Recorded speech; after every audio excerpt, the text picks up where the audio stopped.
Hi hello friends, welcome back to my channel. White hair ಸಮಸ್ಯೆ ಅಂತೂ ಎಲ್ರಿಗೂ ಇದ್ದೇ ಇದೆ ಹಾಗೂ ಕೂದಲು ಬೆಳೆಯೋದು ಕೂಡ ಕಡಿಮೆ ಆಗ್ತಾ ಇದೆ. ವೈಟ್ ಹೇರ್ಸ್ ಸಮಸ್ಯೆ ಕೂಡ ಎಲ್ರಿಗೂ ಇರೋದ್ರಿಂದ ವೈಟ್ ಹೇರ್ಸ್ನ ಕಡಿಮೆ ಮಾಡೋದಕ್ಕೆ ಎಲ್ಲರೂ ಕೂಡ ಕೆಮಿಕಲ್ ಯುಕ್ತ ಮೆಹಂದಿನ ಯೂಸ್ ಮಾಡ್ಕೋತಾ ಇರ್ತಾರೆ. ಡೈರೆಕ್ಟಾಗಿ ಕೆಮಿಕಲ್ ಮೆಹಂದಿನ ನಮ್ಮ ತಲೆಗೆ ಅಪ್ಲೈ ಮಾಡ್ಕೊಳ್ಳೋ ಬದಲು ಈ ಒಂದು ರೀತಿ ಮೆಹಂದಿನ ನ್ಯಾಚುರಲ್ ಆಗಿ ಮನೆಯಲ್ಲೇ ರೆಡಿ ಮಾಡಿ ಹಚ್ಕೊಂಡ್ರೆ ನಮ್ಮ ಕೂದಲು ಕೂಡ ಡ್ಯಾಮೇಜ್ ಆಗೋದಿಲ್ಲ ಹಾಗೂ ವೈಟ್ ಹೇರ್ ಸಮಸ್ಯೆ ಕೂಡ ಕಡಿಮೆ ಆಗುತ್ತೆ. ನೋಡ್ಬೋದು, ನಾನಿಲ್ಲಿ ಒಂದು ಬೊಗಣೆನ ಯೂಸ್ ಮಾಡ್ಕೋತಾ ಇದ್ದೇನೆ ಹಾಗೂ ಇದರೊಳಗೆ ನಾನು ಸ್ವಲ್ಪ ಕ್ವಾಂಟಿಟಿಯಲ್ಲಿ ನೀರು ಕೂಡ ಆ್ಯಡ್ ಮಾಡಿದ್ದೆ. ನೀರು ಸ್ವಲ್ಪ ಹೊತ್ತು ಕಾಯೋದಕ್ಕೆ ಬಿಡಿ. ನೀರು ಸ್ವಲ್ಪ ಕಾದ ನಂತರ ಇದರೊಳಗೆ 2 ಟೇಬಲ್ ಸ್ಪೂನಷ್ಟು ನಾನು ಟೀ ಪುಡಿನ ಆ್ಯಡ್ ಮಾಡ್ಕೋತಾ ಇದ್ದೇನೆ. ನೀವು ಕೂಡ 2 ಟೇಬಲ್ ಸ್ಪೂನಷ್ಟು ಆ್ಯಡ್ ಮಾಡ್ಕೊಳ್ಬಹುದು ಅಥವಾ 1 ಟೇಬಲ್ ಸ್ಪೂನಷ್ಟು ಆ್ಯಡ್ ಮಾಡಿಕೊಂಡ್ರೂ ಕೂಡ ನಡೆಯುತ್ತೆ. ನಾನಿಲ್ಲಿ ಸ್ವಲ್ಪ ಜಾಸ್ತಿನೇ ಯೂಸ್ ಮಾಡ್ಕೋತಾ ಇದ್ದೇನೆ. ಗ್ಯಾಸ್ನ ಲೋ ಫ್ಲೇಮಲ್ಲಿಟ್ಟು ಹೀಗೆ ಇದನ್ನು ಕುದಿಯೋಕೆ ಬಿಡಿ. ಈ ಒಂದು ಡಿಕಾಷನ್ನ ನೋಡ್ಬೋದು, ಇದು ಕುದ್ದ ನಂತರ ಎಷ್ಟು ಚೆನ್ನಾಗಿ ಕಲರ್ ಕೂಡ ಬಿಡುತ್ತೆ ಅಂತ. ಹಾಗೂ ನಾನು ಇದರೊಳಗೆ ಒಂದು 5-6 ಲವಂಗ ಕೂಡ ಆ್ಯಡ್ ಮಾಡ್ಕೋತಾ ಇದ್ದೇನೆ. ಲವಂಗ ಕೂಡ ನಮ್ಮ ಸ್ಕಿನ್ಗೆ ಕೂದಲು ಬೆಳೆಯೋದಕ್ಕೂ ಹಾಗೂ ನಮ್ಮ ವೈಟ್ ಹೇರ್ ಜಾಸ್ತಿ ಆಗೋ ಕಾಣಬಾರ್ದು ಅಂದರೆ ಈ ಲವಂಗ ತುಂಬಾ ಚೆನ್ನಾಗಿ ವರ್ಕ್ ಮಾಡುತ್ತೆ ನಮ್ಮ ಹೇರ್ಸ್ಗೆ. ಆದ ಕಾರಣ ನಾನು ಲವಂಗ ಕೂಡ ಆ್ಯಡ್ ಮಾಡ್ಕೋತಾ ಇದ್ದೇನೆ. ನೋಡ್ಬೋದು, ಈ ಒಂದು ಡಿಕಾಷನ್ ತುಂಬ ಚೆನ್ನಾಗಿ ಕುದ್ದಾಗಿದೆ ಅಂತ ಹಾಗೂ ಕಲರ್ ಕೂಡ ತುಂಬಾ ಚೆನ್ನಾಗಿ ಚೇಂಜ್ ಆಗಿದೆ ಅಂತ. ಈ ಒಂದು ಡಿಕಾಷನ್ ರೆಡಿ ಆದ ನಂತರ ನಾನು ಇದಕ್ಕೆ ಸ್ವಲ್ಪ ಹೊತ್ತು ತಣ್ಣಗಾಗಲು ಬಿಡ್ತಾ ಇರ್ತೇನೆ. ಹಾಗೆ ಡಿಕಾಷನ್ ರೆಡಿ ಆದ ನಂತರ ಮೆಹಂದಿನ ಹೇಗೆ ಆ್ಯಡ್ ಮಾಡ್ಕೊಳ್ಳೋದು ಅಂತ ಹೇಳ್ತಾ ಇದ್ದೇನೆ. ನಾನು ಇಲ್ಲೊಂದು ಮಿಕ್ಸಿ ಜಾರ್ನ ತಗೋತಾ ಇದ್ದೇನೆ ಹಾಗೂ ಅದರೊಳಗೆ ನಾನು ನೀಶಾ ಮೆಹಂದಿನ ಆ್ಯಡ್ ಮಾಡ್ಕೋತೇನೆ. ನೀವು ಯಾವ ಮೆಹಂದಿನ ಯೂಸ್ ಮಾಡ್ಕೋತೀರೋ ಅದನ್ನು ಕೂಡ ನೀವು ಯೂಸ್ ಮಾಡ್ಕೊಳ್ಬೋದು. ನಾನು ನೀಶಾ ಮೆಹಂದಿನೇ ಯೂಸ್ ಮಾಡ್ಕೊಳ್ಳೋದು. ಆದ ಕಾರಣ ನಾನು ನೀಶಾ ಮೆಹಂದಿನೇ ಹೇಗೆ ಆ್ಯಡ್ ಮಾಡಿಕೊಂಡು ಮಿಕ್ಸ್ ಮಾಡ್ಕೊಂಡು ಹಚ್ಕೊಳ್ಬೇಕು ಅಂತ ಹೇಳ್ಕೊಡ್ತೇನೆ. ಡೈರೆಕ್ಟಾಗಿ ನೀಶಾ ಮೆಹಂದಿ ಕೆಮಿಕಲ್ ಇರೋದ್ರಿಂದ ಡೈರೆಕ್ಟಾಗಿ ಸ್ಕಿನ್ಗೆ ಅಪ್ಲೈ ಆಗಬಾರ್ದು ಅಂದರೆ ಈ ರೀತಿ ನೀವು ರೆಡಿ ಮಾಡ್ಕೊಳ್ಬೋದು. ನಾನು ಇದರೊಳಗೆ 1 ಸ್ಪೂನಷ್ಟು ನೀಮ್ ಪೌಡರ್ನ ಆ್ಯಡ್ ಮಾಡ್ಕೋತೀನಿ. ನೀಮ್ ಪೌಡರ್ ಕೂಡ ನಮ್ಮ ತಲೆಯಲ್ಲಿ ಹೊಟ್ಟಿರೋದು ಹಾಗೂ ಕೂದಲು ಉದುರೋ ಸಮಸ್ಯೆ ಕೂಡ ಕಡಿಮೆ ಆಗುತ್ತೆ. ಆದ ಕಾರಣ ನೀಮ್ ಪೌಡರ್ನ ಆ್ಯಡ್ ಮಾಡ್ಕೊಂಡಿದ್ದೇನೆ. ಹಾಗೂ ನಾನು ಇದರೊಳಗೆ 1 ಸ್ಪೂನಷ್ಟು ಆಮ್ಲ ಪೌಡರ್ನ ಆ್ಯಡ್ ಮಾಡ್ಕೋತೀನಿ. ಆಮ್ಲ ಪೌಡರ್ದಿಂದ ನಮ್ಮ ಕೂದಲು ಉದ್ದವಾಗಿ ಹಾಗೂ ಸಿಲ್ಕಿಯಾಗಿ ಕೂಡ ಆಗುತ್ತೆ. ಹಾಗೂ ನಾನು ಇದರೊಳಗೆ ದಾಸವಾಳದ ಪೌಡರ್ ಕೂಡ ಆ್ಯಡ್ ಮಾಡಿದ್ದೇನೆ. ದಾಸವಾಳ ಪೌಡರ್ದಿಂದ ಕೂಡ ನಮ್ಮ ಕೂದಲು ಶೈನಿಯಾಗಿ ಹಾಗೂ ಸಿಲ್ಕಿಯಾಗಿ ಕಾಣಲು ಕೂಡ ದಾಸವಾಳದ ಪೌಡರ್ ತುಂಬ ಚೆನ್ನಾಗಿ ವರ್ಕ್ ಮಾಡುತ್ತೆ.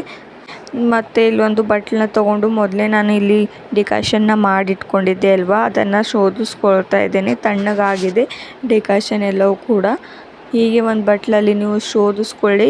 ಹಾಗೂ ನಾನು ಇಲ್ಲೊಂದು ಮಿಕ್ಸಿನ ಮಾಡಿಕೊಂಡು ಮೆಹಂದಿನ ಆ್ಯಡ್ ಮಾಡ್ಕೊಂಡಿದ್ದೆ ಅಲ್ವಾ, ಅದರೊಳಗೆ ಈ ಡಿಕಾಷನ್ನ ಆ್ಯಡ್ ಮಾಡ್ಕೊಳ್ಬೇಕು. ಇನ್ನು ಸ್ವಲ್ಪ ಇಂಗ್ರೀಡಿಯೆಂಟ್ಸ್ನ ಆ ಮಿಕ್ಸಿ ಜಾರ್ಗೆ ಆ್ಯಡ್ ಮಾಡೋದಿದೆ, ಅದು ಕೂಡ ನೋಡೋಣ ಬನ್ನಿ ಹೇಗೆ ಅಂತ.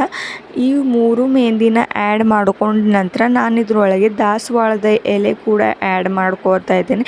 ದಾಸವಾಳದ ಎಲೆಗಳಿಂದ ನಮ್ಮ ಕೂದಲು ಬುಡದಿಂದ ದಟ್ಟವಾಗಿ ಬೆಳೆಯಲು ಕೂಡ ಈ ದಾಸವಾಳದ ಎಲೆಗಳು ತುಂಬ ಚೆನ್ನಾಗಿ ವರ್ಕ್ ಮಾಡುತ್ತೆ. ನೋಡ್ಬೋದು, ಒಂದು 4-5 ಎಲೆಗಳನ್ನ ಆ್ಯಡ್ ಮಾಡ್ಕೊಂಡಿದ್ದೆ. ಆ ಎಲೆಗಳನ್ನು ಹಾಗೆ ಹಾಕ್ಕೊಳ್ಬೇಡಿ, ಸ್ವಲ್ಪ ತೊಳೆದು ಹೀಗೆ ಮಿಕ್ಸಿ ಜಾರ್ನ ಮಾಡ್ಕೊಳ್ಳಿ. ಹಾಗೂ ಇದರೊಳಗೆ ನಾನು ಮಾಡ್ಕೊಂಡು ಇಟ್ಕೊಂಡಿದ್ದೇನಲ್ವ ಮೊದಲೇ ಡಿಕಾಷನ್ನ, ಅದನ್ನು ಎಷ್ಟು ಪ್ರಮಾಣದಲ್ಲಿ ಬೇಕೋ ಅಷ್ಟನ್ನು ಹಾಕ್ಕೊಳ್ಳಿ. ಹಾಕ್ಕೊಂಡು ಈ ಒಂದು ಮೆಹಂದಿನ ಹಾಗೂ ಎಲೆಗಳನ್ನು ನಾನು ಮಿಕ್ಸಿ ಮಾಡ್ಕೊಳ್ತೀನಿ. ಮಿಕ್ಸಿ ಮಾಡ್ಕೊಂಡು ನಂತರ ನಿಮ್ಗೆ ತೋರಿಸ್ತೀನಿ ಹೇಗಾಗಿದೆ ಅಂತ. ನೋಡ್ಬೋದು ಎಷ್ಟು ಚೆನ್ನಾಗಿ ಬಂದಿದೆ ಅಂತ. ಮೆಹಂದಿ ಕೂಡ ತುಂಬಾ ಚೆನ್ನಾಗಿ ಕಾಣಿಸ್ತಾ ಇದೆ. ಹಾಗೂ ಇದರೊಳಗೆ ದಾಸವಾಳದ ಎಲೆ ಹಾಗೂ ಪೌಡರ್ನ ಹಾಕ್ಕೊಂಡಿದ್ದ ಕಾರಣ ನಮ್ಮ ಕೂದಲು ಕೂಡ ತುಂಬಾ ಶೈನಿಯಾಗಿ ಕಾಣಿಸುತ್ತೆ. ನೋಡ್ಬೋದು ಮೆಹಂದಿ ಎಷ್ಟು ಚೆನ್ನಾಗಿ ಬಂದಿದೆ. ಒಂದು ಬಟ್ಲಲ್ಲಿ ತಗೊಂಡಿಟ್ಕೊಂಡಿದ್ದೆ ನಾನು. ಹಾಗೂ ಇದನ್ನು ನಾನು ನಿಮಗೆ ಅಪ್ಲೈ ಕೂಡ ಮಾಡಿ ತೋರಿಸ್ತೀನಿ. 100% ರಿಸಲ್ಟ್ ಕೊಡುತ್ತೆ ಹಾಗೂ ವೇಗವಾಗಿ ವೈಟ್ ಹೇರ್ಸ್ ಕೂಡ ಆಗೋದಿಲ್ಲ ನಮ್ಮ ತಲೆಗೆ. ನೋಡ್ಬೋದು ಹೀಗೆ ಚೆನ್ನಾಗಿ ಒಂದು ಬ್ರಷ್ನ ಮೂಲಕ ನೀವು ಕಲಿಸ್ಕೊಂಡು 5 ನಿಮಿಷ ಬಿಟ್ಟಿರಿ. ಹಾಗೂ 5 ನಿಮಿಷ ಆದ ನಂತರ ನೀವು ಇದನ್ನು ಹೇರ್ಸ್ಗೆ ಅಪ್ಲೈ ಮಾಡ್ಕೊಳ್ಬಹುದು. ನೋಡ್ಬೋದು ಎಲ್ಲೆಲ್ಲಿ ವೈಟ್ ಹೇರ್ಸ್ ಇದೆ ಅಲ್ಲಿ ನೀವು ಅಪ್ಲೈ ಮಾಡ್ಕೊಳ್ಬೇಕು ಅಂತ.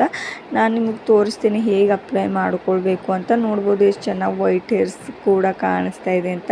ಅದು ಕೂಡ ಒಳಗೆ ಕೂಡ ಜಾಸ್ತಿಯಾಗಿ ವೈಟ್ ಹೇರ್ಸ್ ಇರುತ್ತೆ. ಎಲ್ಲೆಲ್ಲಿ ವೈಟ್ ಹೇರ್ಸ್ ಇರುತ್ತೆ ಅಲ್ಲಿ ಹೀಗೆ ಮೆಹಂದಿನ ಚೆನ್ನಾಗಿ ಅಪ್ಲೈ ಮಾಡ್ಕೋತಾ ಹೋಗಿ ಕೂದಲನ್ನ ಹೀಗೆ ಬಿಚ್ಚಿ ಕೂಡ ಅಪ್ಲೈ ಮಾಡ್ಕೊಳ್ಳಿ. ಯಾಕಂದರೆ ಒಳಗಡೆ ಜಾಸ್ತಿ ಪ್ರಮಾಣದಲ್ಲಿ ಕಾಣಿಸೋದ್ರಿಂದ ನಾನು ಒಳಗಡೆ ಕೂಡ ಚೆನ್ನಾಗಿ ಈ ಒಂದು ಮೆಹಂದಿನ ಅಪ್ಲೈ ಮಾಡ್ಕೋತಾ ಹೋಗ್ತೀನಿ. ನೀವು ಕೂಡ ಹೀಗೆ ಒಂದು ಕೆಮಿಕಲ್ನ ಯೂಸ್ ಮಾಡೋ ಬದಲು ಹೀಗೆ ಎಲ್ಲ ನ್ಯಾಚುರಲ್ ಆಗಿ ಮಾಡಿಕೊಂಡ್ರೆ ಸಾಕು. ವೇಗವಾಗಿ ನಿಮ್ಮ ವೈಟ್ ಹೇರ್ಸ್ ಕೂಡ ಬೆಳೆಯೋದಿಲ್ಲ ಹಾಗೂ ನಿಮ್ಮ ಕೂದಲು ಕೂಡ ಶೈನಿಯಾಗಿ ಹಾಗೂ ಸಾಫ್ಟ್ ಆ್ಯಂಡ್ ಸಿಲ್ಕಿಯಾಗಿ ಕೂಡ ಕಾಣಿಸೋದಕ್ಕೆ ಆರಂಭವಾಗುತ್ತೆ. ಆದ ಕಾರಣ ನೀವು ಕೂಡ ಈ ಒಂದು ಹೋಮ್ ರೆಮಿಡಿನ ಒಂದ್ಸಲ ಆದರೂ ಯೂಸ್ ಮಾಡ್ಕೊಳ್ಳಿ. ಹಾಗೂ ನಾನು ಇದರೊಳಗೆ ಒಂದು ಟೀ ಪೌಡರ್ನ ಆ್ಯಡ್ ಮಾಡ್ಕೊಂಡಿದ್ದೆ. ಟೀ ಪೌಡರ್ನಿಂದ ಕೂಡ ನಮ್ಮ ಕೂದಲು ಜಾಸ್ತಿಯಾಗಿ ವೈಟ್ ಹೇರ್ಸ್ ಕಾಣಿಸೋದಿಲ್ಲ ಹಾಗೂ ವೇಗವಾಗಿ ಬೆಳೆಯಲು ಕೂಡ ಈ ಒಂದು ಟೀ ಪೌಡರ್ ಕೂಡ ಚೆನ್ನಾಗಿ ವರ್ಕ್ ಮಾಡುತ್ತೆ. ಆದ ಕಾರಣ ನಾನು ಟೀ ಪೌಡರ್ನ ಆ್ಯಡ್ ಮಾಡ್ಕೊಂಡಿದ್ದೆ ಮತ್ತು ಲವಂಗ ಕೂಡ ಆ್ಯಡ್ ಮಾಡ್ಕೊಂಡಿದ್ದೆ. ನೋಡ್ಬೋದು ಮೆಹಂದಿನ ಅಪ್ಲೈ ಮಾಡ್ಕೊಂಡ ನಂತರ 1 ಗಂಟೆ ಆದ ನಂತರ ನೀವು ವಾಶ್ ಮಾಡ್ಕೊಳ್ಬಹುದು. ಎಷ್ಟು ಕೂಡ ವೈಟ್ ಹೇರ್ಸ್ ಕಾಣಿಸೋದಿಲ್ಲ. ನಿಮಗೂ ಕೂಡ ಈ ಒಂದು ವಿಡಿಯೋ ಇಷ್ಟವಾದರೆ ಲೈಕ್ ಆ್ಯಂಡ್ ಸಬ್ಸ್ಕ್ರೈಬ್ ಮಾಡೋದೇ ಮರಿಬೇಡಿ. Thank you.